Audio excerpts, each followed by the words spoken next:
Hi guys, how are you all doing? This is the Tennis World with the Tennis Expert. I am your tennis expert. This is the 2024 French Open preview. One of the biggest videos of the year, the 4 previews of the 4 Grand Slams. So I hope you guys are all going to enjoy it. So let's get into the draw, shall we? So in Djokovic's side of the draw, part of the draw, he's going to play Herbert. He's going to beat him pretty well, just too consistent. Banaya and Lestini. I don't know how to pronounce some of these guys, but like he'll just be too good, too consistent. Mercedes could be a tough one because he can match him on the defense, consistency, have more power to finish the points on the forehand. But I just think Djokovic will be too consistent, but could be taken to 4, maybe 5. But I'll say Djokovic in 4. Then the round of 16, Tommy Paul again. That could be a tougher match. But I think Djokovic would just be just a bit too good, a bit too consistent, a bit too mentally good. But some of these matches are pretty tough. Quarterfinals.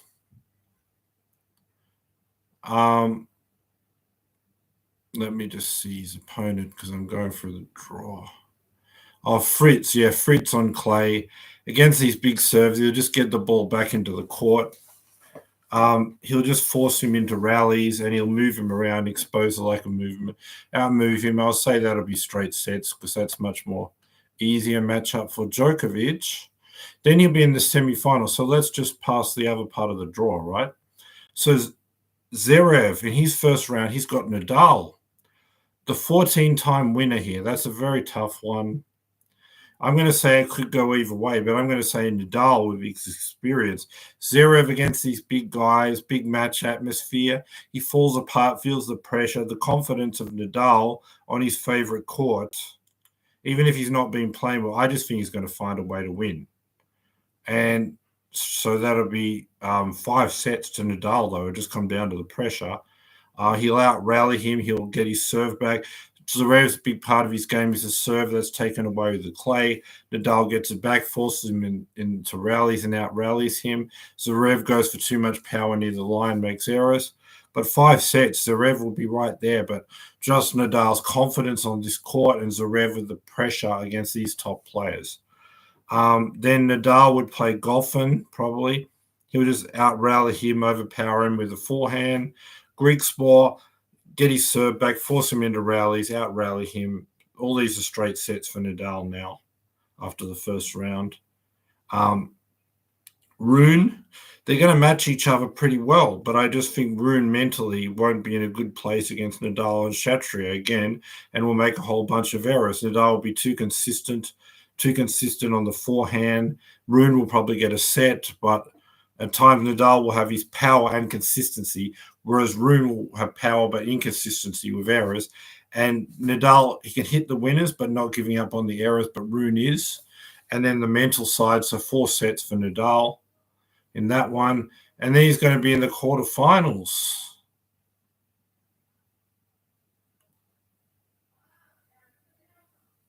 And he's going to play Medvedev. I'm not sure Medvedev will make it, but let's just say he does. And Nadal's just simply, he's 6-1 against Medvedev on hard court. Medvedev doesn't have enough power to get through the court. And Nadal will just control all the rallies with the forehand, overpower him. Medvedev won't have enough power to get through this court through Nadal's defense, whereas Nadal will have time to set up, move Medvedev around, control all the rallies, and overpower him, and that'll be, like, again, straight sets. So Nadal, Djokovic, I've got in a semi-final. Let's go to the other part of the draw. Sinner is going to beat Eubanks. He's going to beat Gasquet. He's going to overpower Norrie, probably maybe 3 or 4 sets. Then in the quarterfinals, the third round, sorry. TFO, he's just going to be too good, too attacking, too consistent for TFO. 3 or 4 sets, probably 3 sets.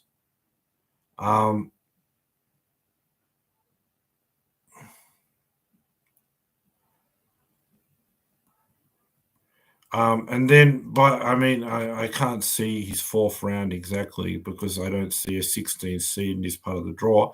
So excuse me for that. I don't know if someone's pulled out, but he'll play Hurkacz in the quarterfinals. He's just going to match him with the power serving game, but he's going to be more consistent and better defensively. So he's going to beat Hurkacz in 3 or 4 sets. So he'll be in the semifinals. Alcaraz part, the draw is going to beat Wolf, overpower him with the forehand. Draper, same thing. Quarter, he'll be just too consistent, get his serve back, force him into rallies, out rally him. He'll have the consistency, the defense, the power of forehand, and Quarter won't be able to go with him in the rally. He'll make too many errors. Round of 16. Shelton, he's going to get the ball back in play, force him into rallies, and Shelton won't be able to hang in the rallies. Alcaraz out rallies him. Whenever Alcaraz attacks, Shelton's movement's too bad. And then in the quarterfinals,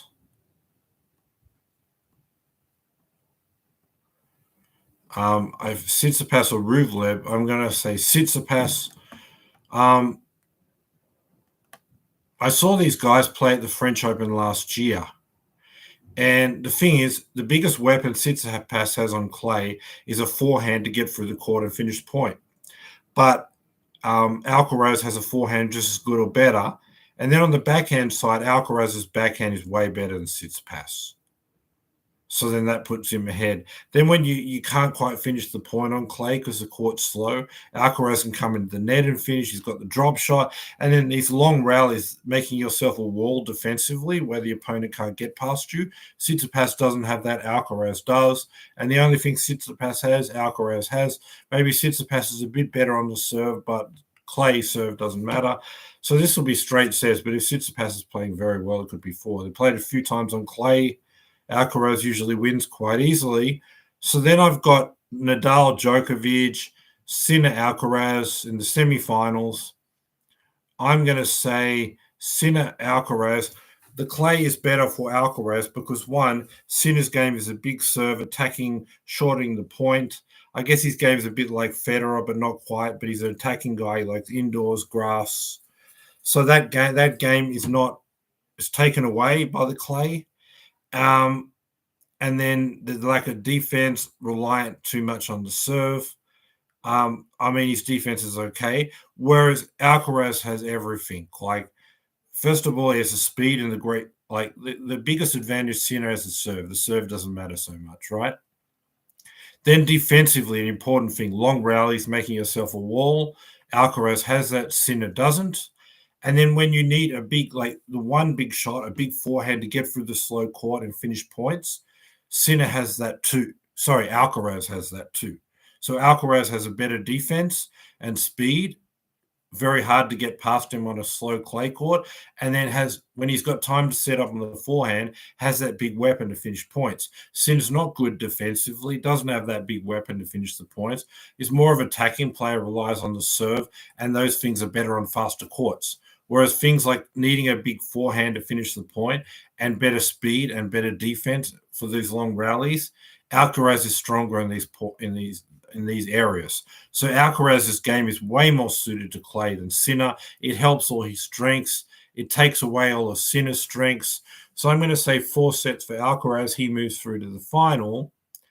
Then if you look across at the other semi-final, right? Djokovic, Nadal, the same thing. They're both good at rallying, consistency, defense. But the difference is Djokovic can hang in rallies more than Sinner on the other side of the draw. But they're good at defense. They're good at rallies, long rallies. So it just comes down to you got to have a big weapon. When both Nadal and Djokovic are good defensively fast and the court is slow, so they get even more time to run down the balls. If you want to hit the ball through a slow court against a guy who's very fast and a good defender, you need a big weapon to finish the point. And Nadal has that with his forehand. Djokovic to get through a slow court past Nadal's speed can be challenging. But Nadal, with that big forehand, he's able to hit the ball through any slow court against any fast defender and finish points. Djokovic is not. All the other areas, they match each other. The other thing, clay helps topspin.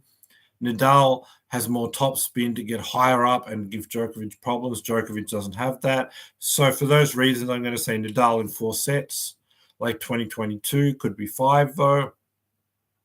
So then I've got an all Spanish final, Nadal, Alcaraz. I was going to say like Alcaraz, no, Nadal would win, because I just think you saw how he had cramps at the French Open last year, Alcaraz.